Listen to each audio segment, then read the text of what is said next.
ಮಧ್ಯದ ರೋಡ್ಗೆ ನಾವು ಇವಾಗ ಗಿಡಗಳನ್ನ ಇಲ್ಲಿ ಹಾಕ್ತಾ ಇದ್ದೇವೆ. ಆ ತರ ಟ್ಯಾಕ್ಟರ್ ಅಲ್ಲಿ ತುಂಬಿಸ್ಕೊಂಡು ಬಂದು ಗಿಡಗಳನ್ನ ಎಲ್ಲೆಲ್ಲಿ ಬೇಕೋ ಅಲ್ಲಲ್ಲಿ ಎಲ್ಲೆಲ್ಲಿ ಬೇಕೋ ಈಗ ಎಲ್ಲೆಲ್ಲಿ ಗುಂಡಿ ಬೇಕು ಆ ಗುಂಡಿ ಬರ್ದಿರೋ ಗುಂಡಿನ ಈ ರೀತಿ ಮಣ್ಣನ್ನ ಕ್ಲೀನ್ ಆಗಿ ಎಲ್ಲ ಕಂಪ್ಲೀಟ್ ಮಣ್ಣೆಲ್ಲ ಕಂಪ್ಲೀಟ್ ತೆಗೆದು ಹೊರಗಡೆ ಹಾಕ್ಬಿಟ್ಟು ಆ ಕಡೆಗೆ ಮಣ್ಣು ಬೀಳ್ತಾ ಇರ್ತದೆ. ಅದನ್ನೆಲ್ಲ ಸರಿ ಮಾಡ್ಬಿಟ್ಟು ಇವಾಗ ಈ ತರ ನಾವು ಗಿಡಗಳನ್ನ ಈಗ ಲೆಫ್ಟ್ ರೈಟ್ ನೋಡ್ಬೇಕಾದ್ರೆ ಹೊರಗೆ ಕಷ್ಟ ಆಗ್ತಂತು ಈಗ ಟ್ಯಾಕ್ಟರ್ ತಗೊಂಡು ರೋಡ್ ಸೈಡ್ ಅಲ್ಲಿ ಈಗ ಎಡಬಲ ಈ ರೀತಿ ಗಿಡಗಳನ್ನ ಕೊಡ್ತಾ ಇದೀವಿ. ಅವರು ಎಲ್ಲೆಲ್ಲಿ ಬೇಕೋ ಅಲ್ಲಲ್ಲಿ ಒಂದೊಂದು ಗಿಡಗಳನ್ನ ಆ ರೀತಿ ಇಳಿಸ್ಕೊಂಡು ಹೋಗ್ತಾ ಇರ್ತಾರೆ.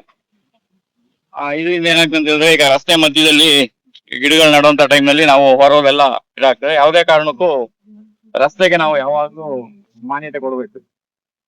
ಇಲ್ಲಿ ರೋಡ್ ಸೈಡ್ ಅಲ್ಲಿ ಎಡಪರ ಇಲ್ಲಿ ತೆಂಗಿನ ಗಿಡ ಇಲ್ಲಿ ಬರ್ತದೆ. ಹೀಗೆ ತುಂಬಿಸ್ಕೊಂಡು ನಾವು ಬಟ್ ಅಂತ ಗಿಡಗಳನ್ನ ಒಂದೊಂದ್ ಕಡೆಗೆ ಹಾಕೊಂಡು ಹೋದ್ರೆ ಸ್ವಲ್ಪ ಕೆಲಸ ಬಹಳ ಸುಲಭ ಆಗ್ತದೆ. ಇದೇ ರೀತಿ ಅಷ್ಟೇ ಇನ್ನು ಏನಾದ್ರು ನಮ್ಗೆ ಬೇಕಾದ್ರೆ ಈ ರೀತಿ ಮಧ್ಯದಲ್ಲಿ ಗಾಡಿನ ಓಡಿಸ್ಕೊಂಡು ಅದಕ್ಕೇನೇನ್ ಬೇಕೋ ಆ ಮೂಟೆಗಳನ್ನ ತೆಗೆದು ಪಟ ಅಂತ ಈ ತರ ಹಾಕ್ಬೋದು. ನೋಡಿ ಅವ್ರು ಅಲ್ಲಿ ಹಾಕ್ತಾ ಇದ್ದಾರೆ. ಆ ರೀತಿ ಎಲ್ಲಾ ಕಡೆಗೂ ಗಿಡಗಳನ್ನ ಸಾಗಿಸ್ಕೊಳ್ಳೋಕೆ ತುಂಬಾ ಅನುಕೂಲ ಆಗ್ತದೆ. ಈಗ ನಾವು ಎಲ್ಲೇ ಹೋದ್ರು ಗಿಡಗಳದ್ದು ಆ ಕಳೆ ಹಾಗೆ ಇರ್ಬೇಕು. ಗಿಡದ ಜೊತೆಲಿ ತೆಂಗಿನ ಗಿಡದ ಜೊತೆಲಿ ಬರುವಂತ ಕಳೆ ಗಿಡಗಳು ಯಾವಾಗ್ಲೂ ಅದ್ರ ಜೊತೆ ಇರ್ಬೇಕು. ಅದು ನಡೋವರೆಗೂ ಅದು ಹುಲ್ಲೇ ಆಗಿರ್ಲಿ ಏನೇ ಆಗ್ಲಿ ಅದ್ರ ಜೊತೆಲೆ ಇದು ಹಾಗೆ ಇರ್ಬೇಕು.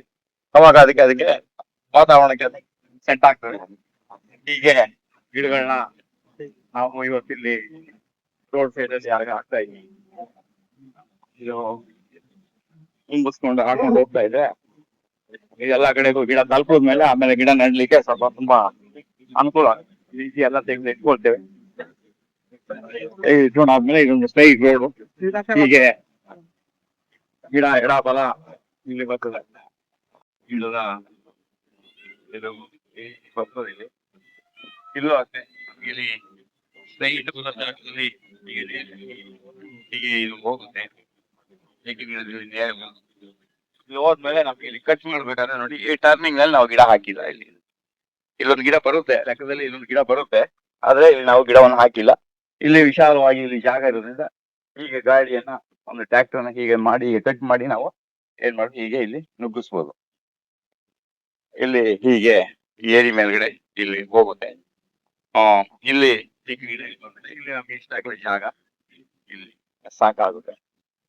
ಹೀಗೆ ಬೇಲಿಯಿಂದ ಹಾಗೆ ಈ ಭಾಗದಲ್ಲಿ ಹೀಗೆ ಒಂದು ವಿಶಾಲವಾದ ಜಾಗದಲ್ಲಿ ನಾವು ಈ ಗಿಡಗಳನ್ನ ನಾವು ಪ್ಲಾಂಟೇಶನ್ ಮಾಡ್ಕೋಬಹುದು. ಹೀಗೆ ಇದೆಲ್ಲ ಇವಾಗ ತೆಂಗಿನ ಗಿಡಕ್ಕೆಲ್ಲ ಎಲ್ಲ ರೆಡಿ ಮಾಡ್ಕೊಂಡಿದ್ದೇವೆ. ಇಲ್ಲಿ ನಮ್ಗೆ ಬೇಲಿಯಿಂದ ಇಲ್ಲಿರೋದ್ರಿಂದ ತೆಂಗಿನಕಾಯಿ ಯಾವುದೇ ಕಾರಣಕ್ಕೂ ಆ ಕಡೆಗೆ ನಮ್ಗೆ ಬೀಳೋದಿಲ್ಲ.